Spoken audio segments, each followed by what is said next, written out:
सैकड़ों वर्ष पहले की बात है। एक गांव में एक निर्धन परिवार रहता था।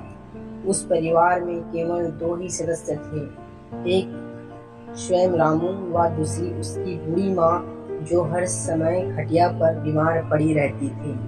पैसे के अभाव में रामू उसकी देखरेख भली प्रकार से नहीं कर पाता था।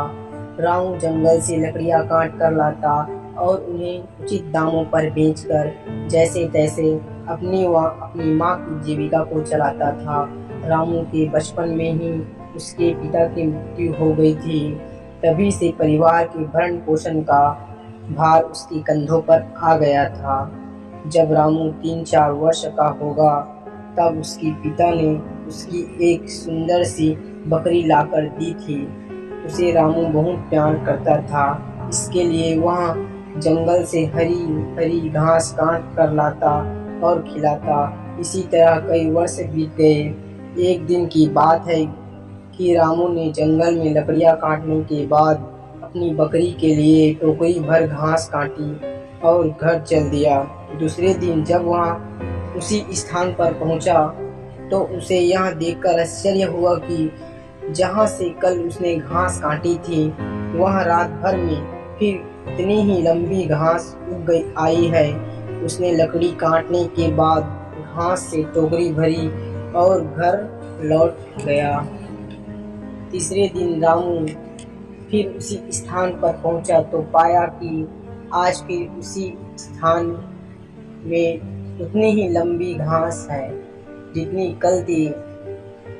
अब रामू रोज उसी स्थान पर जाता और लकड़ियां काटने के बाद अपनी बकरियां के लिए घास काट कर ले आता। यह क्रम कई दिनों तक चलता रहा।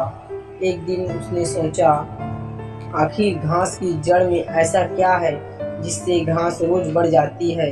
यह सोचकर उसने घास के नीचे जमीन खोदना शुरू कर दी। कुछ ही देर बाद उसने देखा कि मिट्टी के बीचों बीच कोई चीज चमक रही है। रामू ने हाथ अंदर डालकर उसे निकाला तो वहाँ एक मोती था। रामू के हृदय में खुशी के तार झनझनाने लगे। माँ को मोती दिखाने को वह घर पहुंचा। घर पहुंचते ही उसके कदम ठिठक गए। उसकी अपार खुशी को दुख में बदलते देर न लगी। उसने पाया कि माँ जीवन की अंतिम सांसें गिन रही है।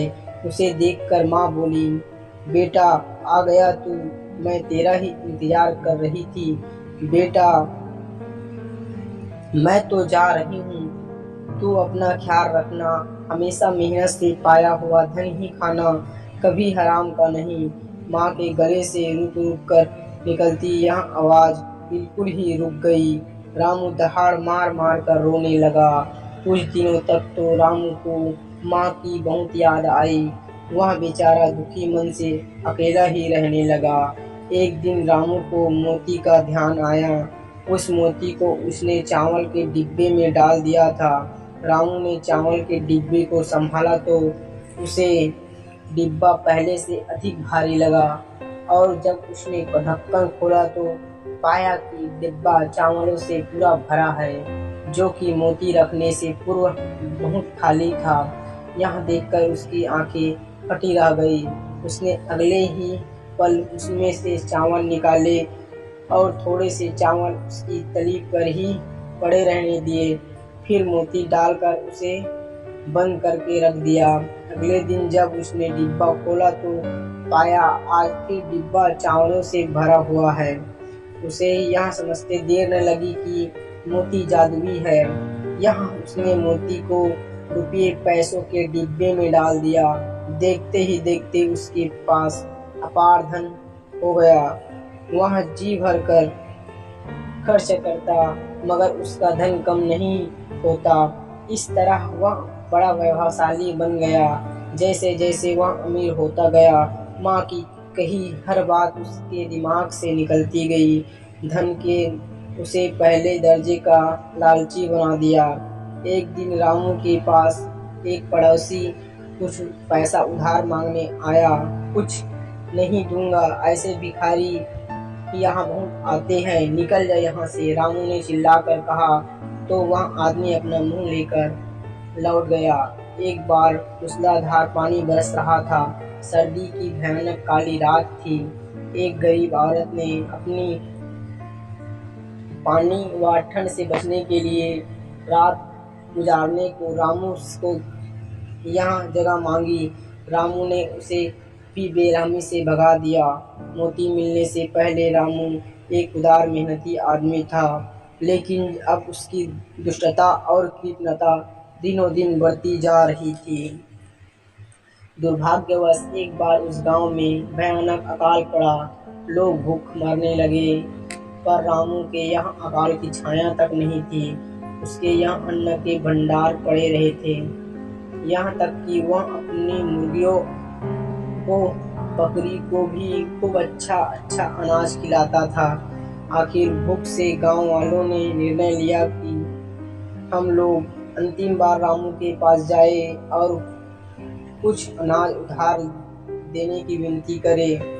लेकिन जब रामू के कानों में गांव वालों के इस निर्णय की भनक पड़ी तो उसने सोचा, इन भिखमंगों के आने से पहले मैं ही क्यों नहीं यहाँ गांव छोड़कर चला जाता हूँ। यहाँ सोचकर वह एक धन की पोटली और मोती लेकर शहर की तरफ चल दिया। धन की पोटली उसने राह खर्च कर लिए थी। चलते चलते वहाँ घर से बहुत दूर निकल गया। शाम ढल चुकी थी, अंधेरा छा गया। देखते देखते रात हो गई। जंगल का सुनसान रास्ता था। अचानक 3 डाकुओं ने उसे घेर लिया। रामू तुरंत उसका मतलब भाप गया। उसने उन तीनों से नजर बचाकर मोती को अपने मुंह में रख लिया, क्योंकि वह जानता था कि यह मोती डाकू उससे अवश्य हड़प लेंगे। डरते डरते उसने धन की पोटली उनके हवाले कर दी, लेकिन तब भी डाकुओं ने रामू के शरीर का झाड़ा लिया, पर उन्हें कुछ भी न मिला। धन की पोटली लेकर तीनों डाकू अपने घोड़े पर सवार होकर चल दिए। रामू खुश था, क्योंकि इतना सब कुछ होने पर भी उसका मोती उसके पास ही था। तीनों डाकू उसके आगे धूल चाट कर लौट चुके थे। रात बहुत गहरी हो चुकी थी। रामू बहुत थका हुआ था। उसने बरगद के पेड़ की मोटी सी डाल पर ही रात गुजारने का निर्णय लिया। वह पेड़ की डाल पर बैठ गया और कुछ ही पल में उसकी आंख लग गई। थकान होने के कारण वह बहुत गहरी नींद में सो गया और इस बात का आभास तक न हुआ कि वह नींद में कब मोती निगल गया। सुबह चिड़ियों के मधुर आवाज गूंजने से रामू की आंख खुली। उड़ते ही इसे बहुत तेज प्यास लगी। उन्हें ऐसा महसूस हुआ मानो उसके पेट में आग जल रही हो। जीभ और कंठ सूखे जा रहे थे। जल्दी जल्दी वह समीप की नदी पर बैठ गया और उसका पानी चुल्लू से भर भर कर पीने लगा। वह बहुत देर तक पानी पीता रहा, पर उसकी प्यास न बुझी। बेचैन रामू नदी के किनारे पेट के बल लेटकर नदी में मुंह लगाकर पानी पीने लगा और घंटों पीता रहा, मगर उसकी प्यास नहीं बुझी।